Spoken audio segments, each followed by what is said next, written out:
10 अप्रैल 1917 को नील के किसानों की परिस्थितियों का आकलन करने के लिए गांधी जी ने राजकुमार शुक्ला के साथ पटना की यात्रा की।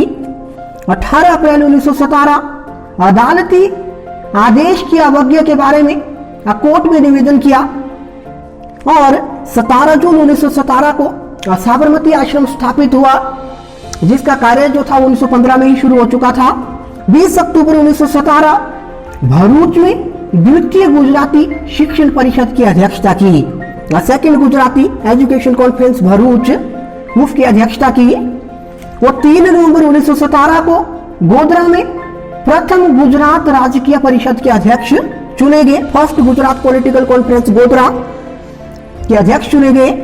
7 नवंबर 1917 को महादेव देसाई महात्मा गांधी के सचिव के रूप में उनसे जुड़े और 14 फरवरी 1918 को अहमदाबाद मिल मालिक और मिल मजदूरों के विवाद में पंच नियुक्त किए गए।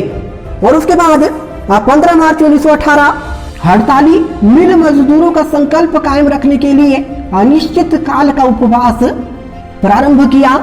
अगला 18 मार्च 1918 समझौते के बाद इन्होंने अपना जो उपवास था वो तोड़ा। पूरे भारत में गांधी जी का पहला उपवास था। और 22 मार्च 1918 नडियाद में 5000 मजदूरों को संबोधित किया और भूमि कर ना देने की सलाह दी। और 22 फरवरी 1919 रोलेट एक्ट के विरोध में सत्याग्रह की शपथ ली।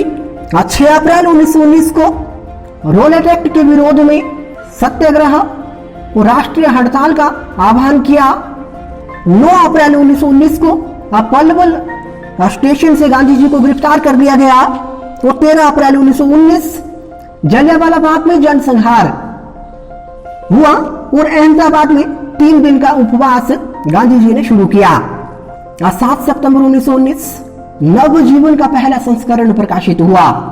8 अक्टूबर 1919 यंग इंडिया का पहला संस्करण प्रकाशित हुआ।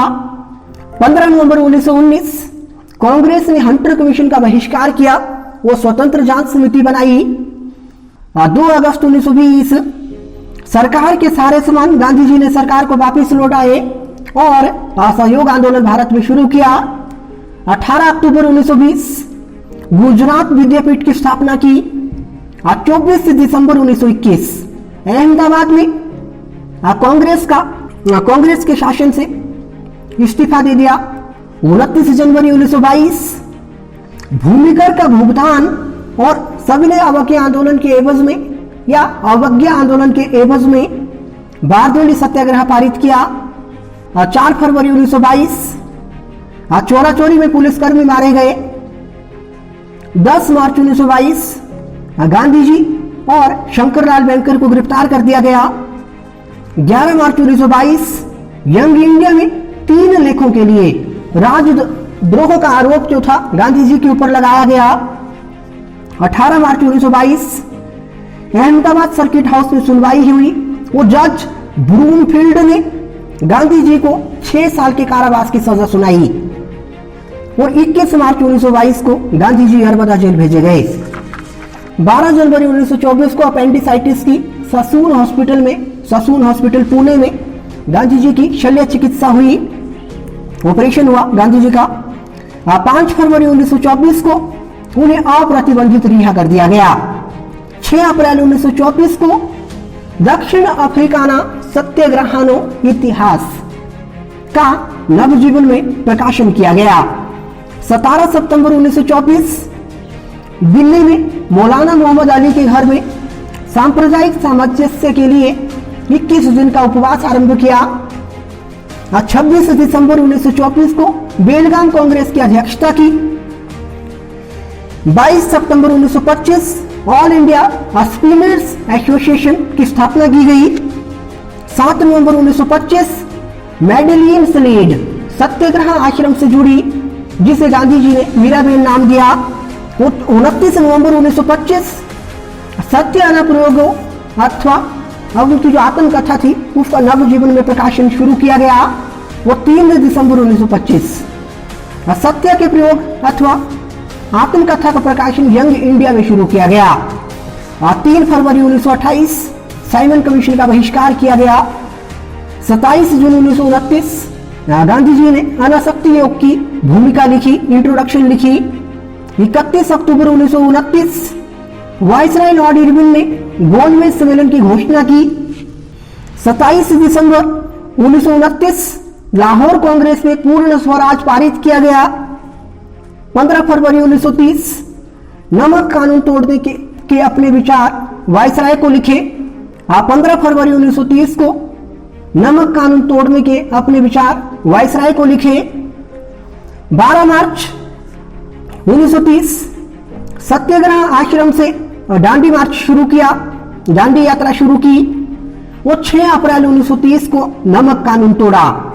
वो 5 मई 1930 गांधी जी को गिरफ्तार करके यरबदा जेल भेजा गया, जहां से गांधी जी 26 जनवरी 1931 को जेल से बाहर निकले। और 5 मार्च 1931 को गांधी इरविन पैक्ट पर हस्ताक्षर हुए, गांधी इरविन समझौते पर हस्ताक्षर हुए। तारीख थी 5 मार्च 1931। 12 सितंबर 1931 लंदन में द्वितीय गोलमेज सम्मेलन में भाग लेने के लिए गांधी जी कांग्रेस के प्रतिनिधि के रूप में शामिल हुए। वो 13 सितंबर 1931 को अमेरिका के लोगों के नाम गांधी जी ने एक संदेश रिकॉर्ड किया। वो 9 अक्टूबर 1931 को गांधी जी मारिया मोंटेसरी से मिले और 20 अक्टूबर 1931 को गॉड इज का रिकॉर्ड किया। गॉड इज रिकॉर्डेड ऑन 20 अक्टूबर 1931। और 5 अक्टूबर 1931 दूसरे गोलमेज सम्मेलन के प्रतिनिधियों के लिए पंचम जॉर्ज द्वारा आमंत्रित राष्ट्रीय समारोह में गांधी जी हमेशा की तरह जो उनकी पोशाक थी लंगोट, उसमें ये गए, जिसके लिए बाद में नाम दिया गया लॉयंस क्लॉथ। वो 13 नवंबर 1931 कम्युनल अवार्ड के प्रस्ताव में अपना विरोध जाहिर किया। 1 दिसंबर 1931 सेकेंड राउंड टेबल कॉन्फ्रेंस का अंत हुआ। वो 6 दिसंबर 1931 रोमन रोलैंड के साथ उनकी मुलाकात हुई। 12 दिसंबर 1931 वेटिकन सिटी में गांधी जी की मुलाकात मुसोलिनी से हुई। वो तारीख थी 12 दिसंबर 1931। और 1 जनवरी 1932 को सविनय अवज्ञा आंदोलन का जो प्रस्ताव था कांग्रेस कार्यकारिणी द्वारा पारित किया गया। 4 जनवरी 1932 गांधी जी को गिरफ्तार किया गया और उन्हें यरबदा जेल भेजा गया और इनके साथ में सरदार वल्लभ भाई पटेल भी कैद थे। वो 10 मार्च 1932 को महादेव देसाई को भी यरबदा जेल स्थानांतरित कर दिया गया। और 17 अगस्त 1932 को प्रधानमंत्री रैमजे मैकडोनाल्ड ने कम्युनल अवार्ड की घोषणा की। और 18 अगस्त 1932 को कम्युनल अवार्ड के विरोध में गांधी जी ने अपने अमरण अनशन के बारे में मैकडोनाल्ड को पत्र में लिख करके बताया। और 20 सितंबर 1932 को उन्होंने उपवास प्रारंभ कर दिया। और उसके बाद 24 सितंबर 1932 को पूना समझौता पारित हुआ। और 26 सितंबर 1932 को गांधी जी ने जो उपवास रखा था कम्युनल अवार्ड के विरोध में, उसे तोड़ दिया।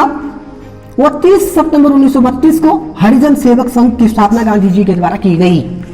11 फरवरी 1933 को हरिजन सेवक संघ का हिंदी में प्रकाशन शुरू हुआ, जिसकी पत्रिका थी हरिजन, और वो ये प्रकाशन शुरू हुआ 23 फरवरी को। और हरिजन बंधु नाम से इसी पत्रिका का प्रकाशन शुरू हुआ गुजराती में 12 मार्च को। और उसके बाद 29 अप्रैल 1933 मध्यरात्रि 21 दिन के उपवास का गांधी जी ने संकल्प लिया। 1 मई 1933 को अप्रतिबंधित और आत्मशुद्धि के लिए अपने उपवास का वक्तव्य जारी किया। 8 मई 1933 गांधी जी ने उपवास शुरू किया और उन्हें जेल से भी रिहा कर दिया गया। 29 मई 1933 इन्होंने अपना उपवास तोड़ दिया। और 31 जुलाई 1933 व्यक्तिगत सत्याग्रह के लिए गांधी जी ने अपने विचार व्यक्त किए। और 1 अगस्त 1933 को गांधी जी को अहमदाबाद से गिरफ्तार करके साबरमती जेल भेजा गया। वो थोड़े दिन में फिर इनका स्थानांतरण जो था दोबारा से यरबदा जेल में कर दिया गया। 14 सितंबर 1933 राजनीति से दूर रहने के विचार से गांधी जी वर्धा चले गए। और उसके बाद 30 सितंबर 1931 को सत्याग्रह आश्रम और साबरमती हरिजन सेवक संघ को दे दिया गया। 7 नवंबर 1933 देशव्यापी हरिजन यात्रा गांधी जी के द्वारा शुरू की गई और 25 अप्रैल 1934 बिहार में लालनाथ शास्त्री के उकसाने पर लोगों की भीड़ ने गांधी जी पर हमला कर दिया। उसके बाद 9 मई 1934 इन्होंने उड़ीसा की पैदल यात्रा की। 18 मई 1934 सामूहिक सत्याग्रह गांधी जी ने वापस ले लिया। 25 जून 1934 पूना में उनके गाड़ियों के काफिलों पर बम फेंके गए। वो 17 सितंबर 1934 कांग्रेस से सेवानिवृत्त होने का विचार गांधी जी ने व्यक्त किया और 30 अक्टूबर 1934 को गांधी जी ने कांग्रेस से इस्तीफा भी दे दिया। आज 14 दिसंबर 1934 को गांधी जी ने अखिल भारतीय चरखा संघ की स्थापना की, all India village industries association. और 30 अप्रैल 1936 को गांधी जी वर्धा से सी गांव चले गए। 31 अक्टूबर 1936 गांधी जी ने 12th गुजराती साहित्य परिषद की अध्यक्षता की, उसे एड्रेस किया। 12 नवंबर 1936 जो त्रावणकोर मंदिर था वो हरिजनों के लिए खोल दिया गया। 2 फरवरी 1939 कस्तूरबा गांधी को राजकोट से गिरफ्तार किया गया। 23 जुलाई 1939 23 जुलाई 1939 गांधी जी ने अडोल्फ हिटलर को एक पत्र लिखा। 31 अक्टूबर 1939 गांधी जी ने कांग्रेस मंत्रिमंडल से इस्तीफा दे दिया। 5 मार्च 1940 सी गांव का नाम सेवाग्राम रखा गया। 11 अक्टूबर 1940 सेवाग्राम में कांग्रेस कार्यकारिणी कमेटी की बैठक हुई और उसमें गांधी जी ने व्यक्तिगत सत्याग्रह जो था उसका आह्वान किया। और 17 अक्टूबर 1940 को विनोबा भावे पहले सत्याग्रही चुने गए और 13 दिसंबर 1941 को गांधी जी का रचनात्मक कार्यक्रम जो था वो प्रकाशित हुआ। 30 दिसंबर 1939 बारडोली में कांग्रेस कार्यकारिणी समिति ने गांधी जी से आग्रह किया कि उनको कांग्रेस के मार्गदर्शन की जिम्मेदारी से मुक्त कर दिया जाए और गांधी जी ने उन्हें उस बात को स्वीकार भी किया। वो जो घटना थी ये घटना थी 30 दिसंबर 1941 की। फिर 15 जनवरी 1942 सेवाग्राम में कांग्रेस कार्यकारिणी समिति को यह जानकारी दी गई कि जवाहरलाल नेहरू जो है उनके राजनीतिक वारिस होंगे। ये बात गांधी जी ने कही 15 जनवरी 1942 को। 27 मार्च 1942 क्रिप्स मिशन को इंग्लैंड लौट जाने की सलाह दी गई। उसके बाद 14 जुलाई 1942 को कांग्रेस कार्यकारिणी समिति ने ब्रिटिशरों के पलायन का प्रस्ताव पारित किया, जिसमें यह बात कही गई कि जो ब्रिटिशर्स हैं वो भारत छोड़कर जा रहे हैं। और ये जो घटना थी ये 14 जुलाई 1942 की थी। और 8 अगस्त 1942 भारत छोड़ो आंदोलन का जो प्रस्ताव था वो पारित किया गया और गांधी जी ने करो या मरो का नारा दिया। और उसके बाद 15 अगस्त 1942 को महादेव देसाई की मृत्यु हो गई और उनका जो अंतिम संस्कार था वो आगा खान पैलेस जो जेल थी उसमें किया गया। 10 फरवरी 1943 को गांधी जी ने 21 दिन की उपवास की घोषणा की। और उसके बाद 22 फरवरी 1944 को कस्तूरबा गांधी की भी आगा खान पैलेस जेल में मृत्यु हो गई और उनका अंतिम संस्कार भी उसी जेल में किया गया। और 6 मई 1944 को गांधी जी को अप्रतिबंधित रूप से रिहा कर दिया गया। और 14 जून 1945 को लॉर्ड वेबल ने गांधी जी को विचार विमर्श के लिए बुलाया। और 15 जून 1945 को कांग्रेस कार्यकारिणी समिति के सदस्य अहमदनगर जेल से रिहा किए गए और कांग्रेस से जो प्रतिबंध ब्रिटिश सरकार ने लगाया था वो हटा दिया गया। और उसके बाद 14 जुलाई 1945 को वायसराय ने कहा कि जो शिमला कॉन्फ्रेंस है वो असफल रही। और 22 मार्च 1946 को 3 सदस्यों का ब्रिटिश प्रतिनिधिमंडल दिल्ली पहुंचा। 25 जून 1946 को कांग्रेस कार्यकारिणी समिति ने संविधान परिषद को पारित करने का संकल्प लिया। 4 जुलाई 1946 को वायसराय ने अंतिम सरकार की स्थापना करी। और 16 अगस्त 1946 को कलकत्ता में सांप्रदायिक दंगे हुए। और 2 सितंबर 1946 को 12 सदस्यों की अंतरिम सरकार पंडित जवाहरलाल नेहरू के नेतृत्व में देश में गठित की गई। वो 10 अक्टूबर 1946 को नाओखली में सांप्रदायिक दंगे हुए, और ये जो तारीख थी ये थी 10 अक्टूबर 1946। और 15 अक्टूबर 1946 को मुस्लिम लीग के जो सदस्य थे वो भी अंतरिम सरकार के साथ जुड़ गए।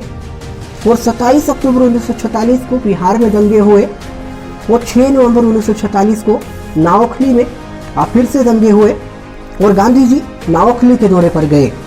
और गांधी जी नाओखली के दौरे पर 6 नवंबर 1946 को गए थे। और 19 नवंबर 1946 हरिजन पत्रिकाओं की जिम्मेदारी गांधी जी ने काका कालेकर, किशोरी लाल मशरूवाला और नरहरि पारिक को दे दी।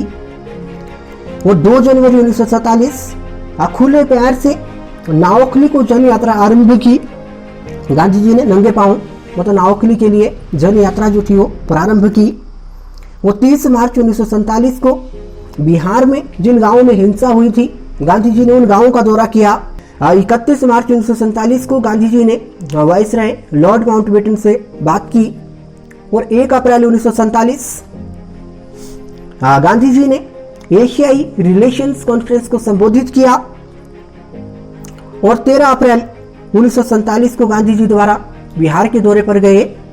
और 2 जून 1947 को कांग्रेस, मुस्लिम लीग और सिख समुदाय के प्रतिनिधियों ने विभाजन की योजना स्वीकार कर दी। और ये जो विभाजन की योजना थी ये 2 जून 1947 को स्वीकार हुई थी। इसे कांग्रेस ने भी स्वीकार किया, मुस्लिम लीग ने भी स्वीकार किया, और जो सिख प्रतिनिधि मंडल था उन्होंने भी इस विभाजन की योजना को 2 जून 1947 को स्वीकार किया। और उसके बाद 13 जून 1947 को कलकत्ता में शहीद सूहरावर्दी के साथ गांधी जी जो थे वहां गए। 15 अगस्त 1947 इस दिन गांधी जी ने प्रार्थना और उपवास में ये पूरा का पूरा जो दिन था वो व्यतीत किया। 15 अगस्त 1947 31 अगस्त 1947 को सांप्रदायिक दंगों के विरोध में कलकत्ता में गांधी जी ने अनिश्चित काल का उपवास रखा। 4 सितंबर 1947 को गांधी जी ने ये जो उपवास रखा था ये उपवास तोड़ दिया। और 9 सितंबर 1947 को गांधी जी दिल्ली पहुंचे। और 12 जनवरी 1948 को गांधी जी ने दिल्ली पहुंचकर दोबारा से उपवास आरंभ किया। और 18 जनवरी 1947 को फिर वो जो उपवास था वो तोड़ भी दिया। और 20 जनवरी 1948 को प्रार्थना सभा में एक लड़के ने जो है वहां पर बम फेंक दिया। और 30 जनवरी 1948 नाथूराम गोडसे ने गांधी जी के सीने पर जो 3 गोलियां मारी। और गांधी जी के जो अंतिम शब्द थे वो थे हे राम। और ये जो घटना थी 30 जनवरी 1948 को हुई। और 31 जनवरी 1948 को गांधी जी के बेटे रामदास के द्वारा गांधी जी का यमुना नदी के किनारे अंतिम संस्कार कर दिया गया। और उनकी जो शव यात्रा थी उस समय की लगभग सबसे बड़ी शव यात्रा थी। और इस टाइमलाइन में गांधी जी के साथ इतना ही। अगले वीडियो में हम इन चीज़ों के बारे में विस्तार से चर्चा करेंगे। और कुछ और भी तारीखें हैं जैसे गांधी जी को कब कब जेल हुई, गांधी जी की कुछ खास बातें, खास लोगों से कुछ मुलाकात, उनको हम तारीखों के जरिए अलग से देखेंगे। आज के इस वीडियो में इतना ही। धन्यवाद।